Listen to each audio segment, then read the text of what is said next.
Meus amores, contem pra mim como está a vida de vocês e o dia a dia em casa, hã?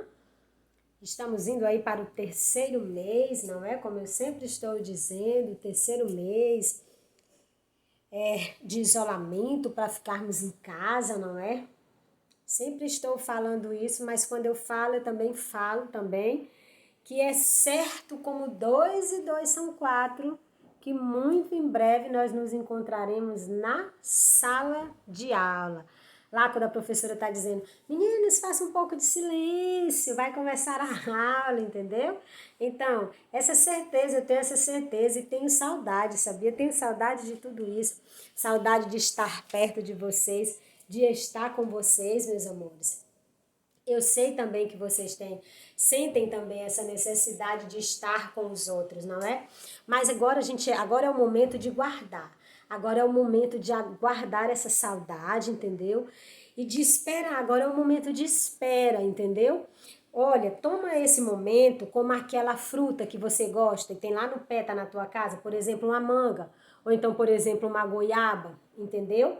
Fica olhando para ela e você fica com vontade de comê-la. No entanto, você tem que dar a ela o tempo necessário para que ela adquira, não é, a doçura necessária, para que ela fique mais macia, para que ela fique mais saborosa. Se você arrancar ela do pé antes que ela amadureça, o fruto, o sabor não é nada agradável. Então, para você se deliciar com aquela bela manga, é necessário que você espere o tempo para que ela amadureça, não é isso, meus amores? Então, esse é o nosso momento de espera e nós sairemos, entendeu?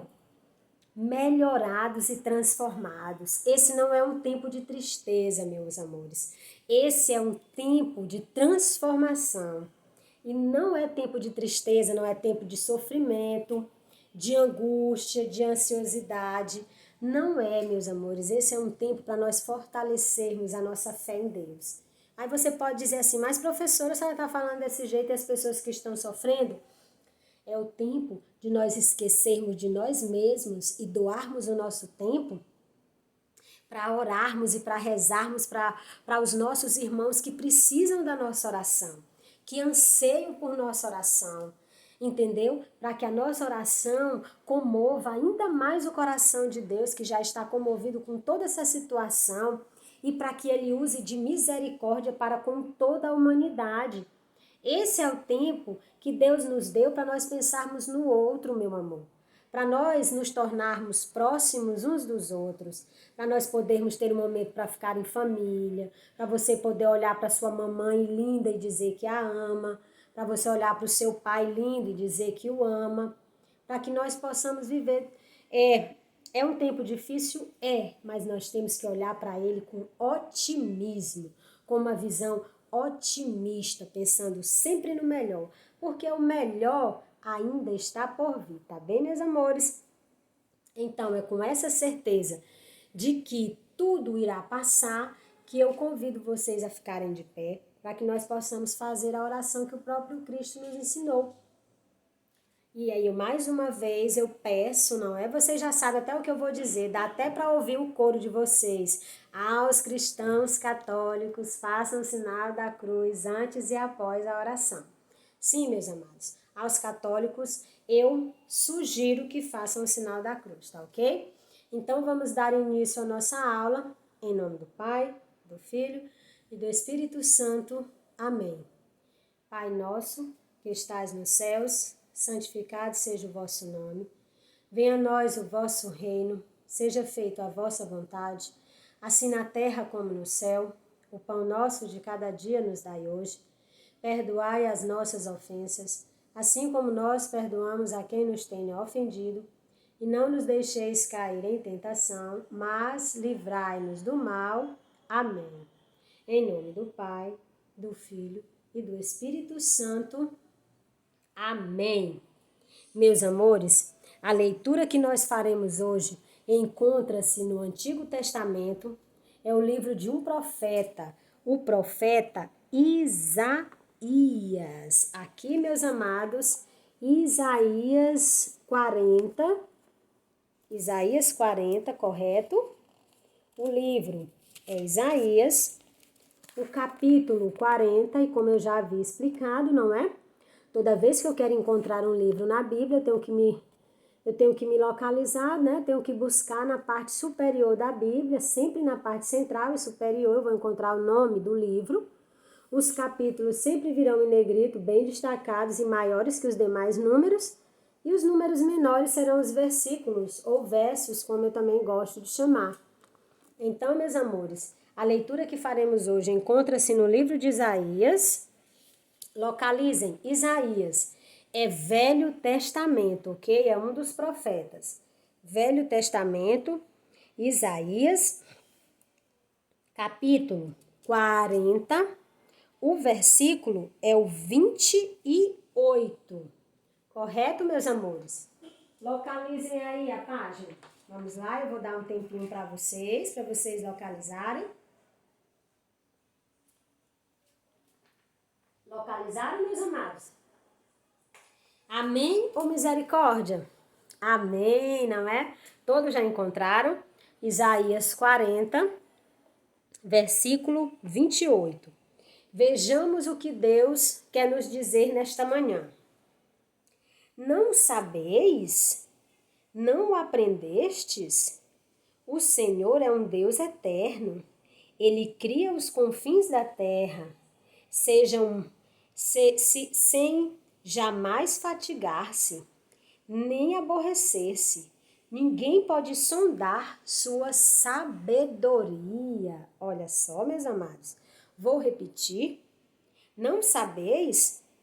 Não aprendeste? O Senhor é um Deus eterno.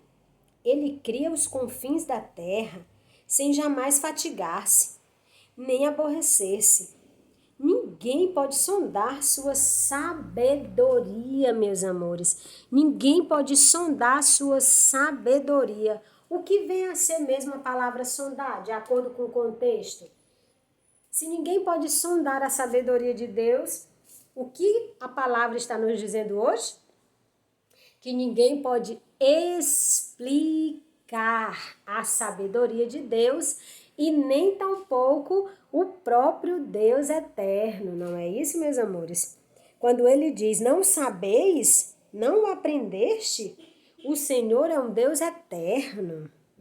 Ele cria os confins da terra, sem jamais fatigar-se, ou seja, sem cansar e sem ficar chateado. Ninguém pode sondar a sua sabedoria, ninguém consegue explicar a sabedoria de Deus, meus amores.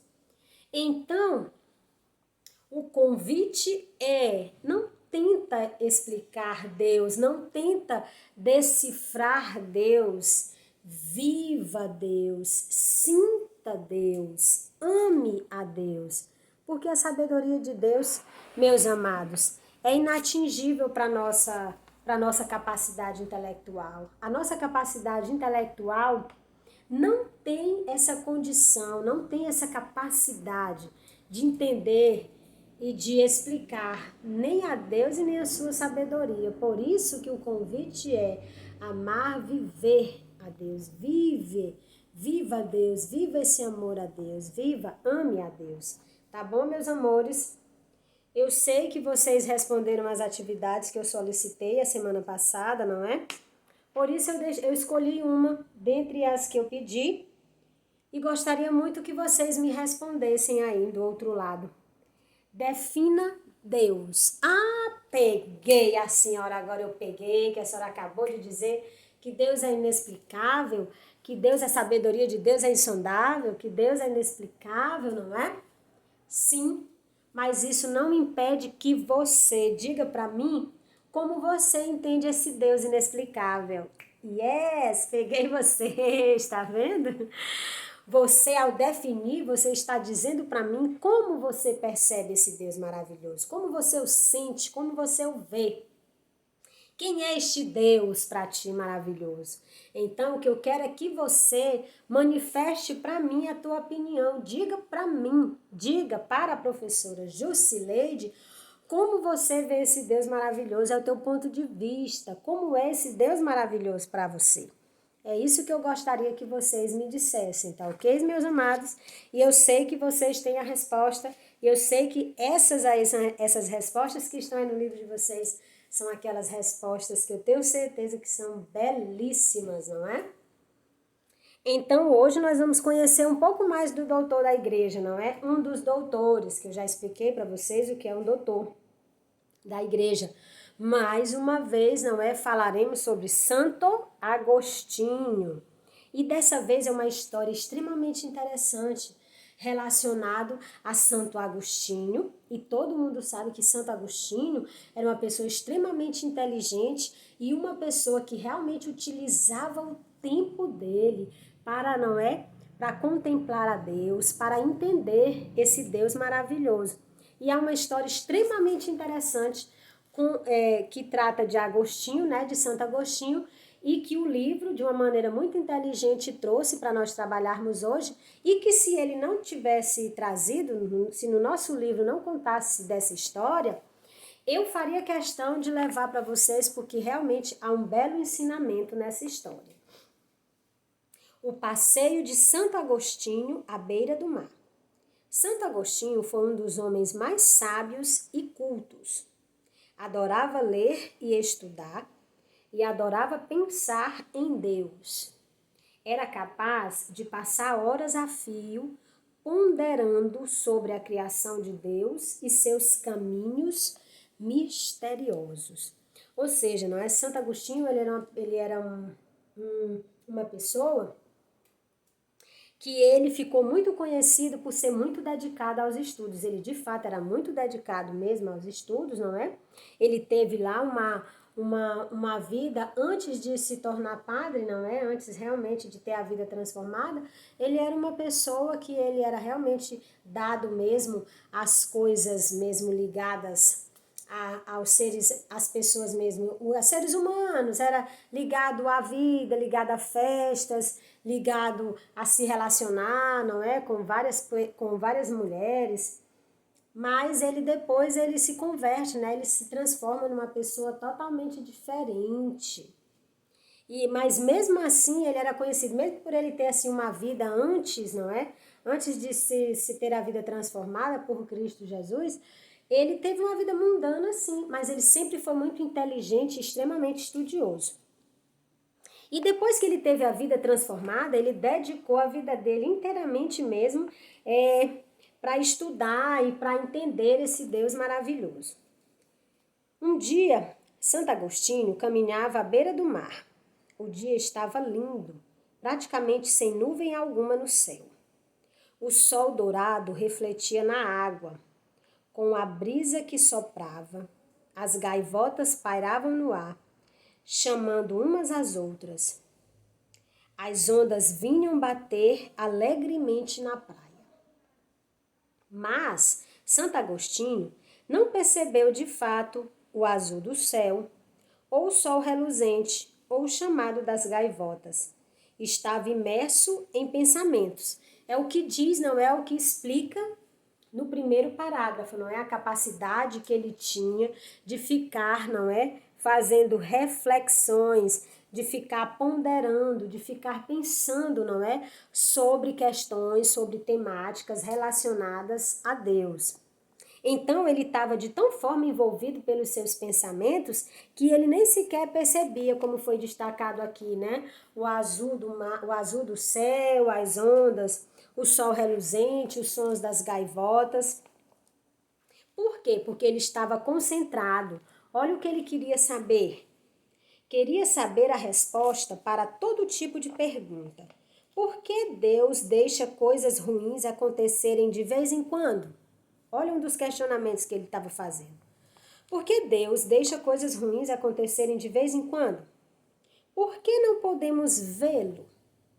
Onde fica o paraíso?